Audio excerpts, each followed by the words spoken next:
that should really be in the green about 10 o'clock. Low pressure on a Worcester Combi. I'm going to show you how to fill the pressure back up. So if you've got low pressure as it shows here, that should really be about 10 o'clock, probably about 1.5 bar. We need to top this up because the pressure's low, and if the pressure's low, the boiler won't work properly. So to top this up on this particular boiler, you need one of these, and I'm going to show you how to use that. So the key is normally found in a tray underneath the boiler, as it is in this case. The tray normally sits like that. This one happens to be broken, unfortunately, but the key is there. So if you lift that tray out, you'll find the key sitting in that little section. That's where it's usually kept. So you just take that out of there. And you need to look at the arrow, because that's what you're going to follow as you push that into the filling device, which is underneath the boiler. Okay, so you can see the unlock symbol on that black component, which just sits underneath the right hand side of the boiler. So the key has got to go into that that hole just there in the middle. So here's your key, and that goes into that hole.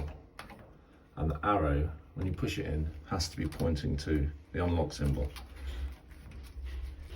Like that. Push it in as hard as it'll go. And then when it's fully home, twist it. That puts it into the lock position. So now what we've done is created a link between a cold inlet here and a heating pipe. So now all we need to do is open this tap, and that's going to let pressure into the boiler.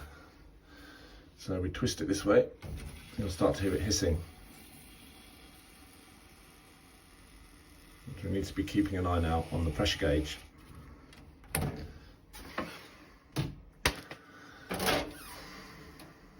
You should be able to see both things now. And we've got the pressure gauge here and the filling tap underneath here. So we're going to open that up. When we do, that pressure is going to start to rise. You can hear it hissing. The needle's moving up.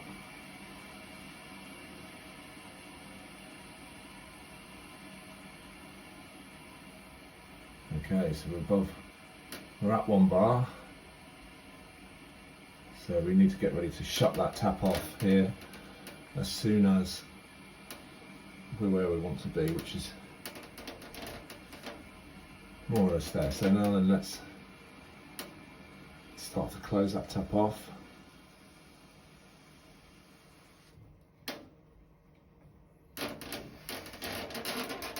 Okay, now that we've repressurized it, we need to take the key out. So make sure that's fully tight by twisting it that way. And when it is, pull that back to the unlock position and then firmly pull it out. You're going to get a little bit of water come out there. Don't be too alarmed by that. And there we have it. The boiler is now at pressure and you've repressurized your Worcester Combi.